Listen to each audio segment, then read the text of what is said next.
আবারও বাজারে আসতে চলেছে প্রযুক্তি জগতে সবথেকে আলোচিত এবং আলোড়ন সৃষ্টিকারী মোবাইল আইফোন। নতুন মডেল আইফোন 16 সিরিজ নিয়ে কৌতূহল ও প্রত্যাশা চূড়ান্ত পর্যায়ে পৌঁছেছে। এবছরই যথারীতি 4টি মডেলের iPhone 16, iPhone 16 plus, iPhone 16 pro এবং আইফোন 16 প্রো ম্যাক্স। কিন্তু নতুনত্ব কোথায়? নাকি আইফোন হারিয়ে ফেলেছে তার উদ্ভাবনের ধারা?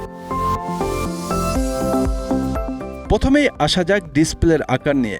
আইফোন 60 প্রো এবং প্রো ম্যাক্সের ডিসপ্লের আকার বেড়ে হচ্ছে 6.3 ইঞ্চি এবং 6.9 ইঞ্চি। মজার বিষয় হলো ডিসপ্লের আকার বাড়লেও ফোনের সামগ্রিক আকার তেমন পরিবর্তন হবে না, বেজেল হবে আরও পাতলা। কিন্তু নন প্রো মডেল আইফোন 16 এবং 16 প্লাসে কোনো উল্লেখযোগ্য পরিবর্তন দেখা যাচ্ছে না। বেজেল বা আকারেও নেই কোনো নতুনত্ব।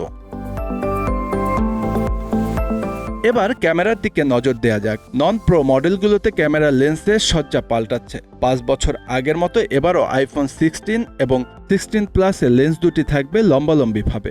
48 মেগাপিক্সেলের মেনো সেন্সর এবং 12 মেগাপিক্সেলের আল্ট্রা ওয়াইড লেন্স। তবে প্রো মডেলগুলোয় বিশেষ কিছু নতুনত্ব রয়েছে।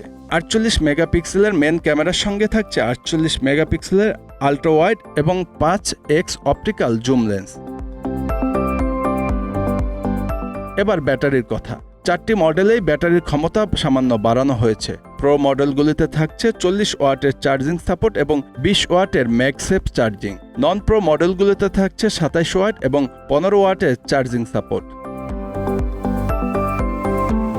প্রতিবারের মতোই এবারও প্রসেসর আপগ্রেড হয়েছে। আইফোন 16 এবং 16 প্লাসে থাকছে বায়োনিক A18 চিপ, আর প্রো এবং প্রো ম্যাক্সে থাকছে বায়োনিক A18 প্রো। তবে প্রশ্ন থেকে যায়, এই পরিবর্তনগুলো কি যথেষ্ট? প্রযুক্তি বিশেষজ্ঞদের অনেকেই বলছেন এবারের আইফোন 16 সিরিজের নতুনত্ব হয়তো কিছুটা কম। অ্যাপল কি এবার ইনোভেশন শূন্য পাবে? মার্কেটিং কি করবে? তবে অ্যাপল ইন্টেলিজেন্স নিয়ে কিছুটা প্রত্যাশা রয়েছে। সবশেষ আইফোন 16 সিরিজের সবচেয়ে আলোচিত উন্নয়ন হতে পারে ক্যাপচার বাটন। এটি স্মার্টফোনের ফ্রেমে পাওয়ার বাটনের নিচে ক্যামেরার জন্য একটি ডেডিকেটেড বাটন। এটি হবে ডিএসএলআর ক্যামেরার মতো।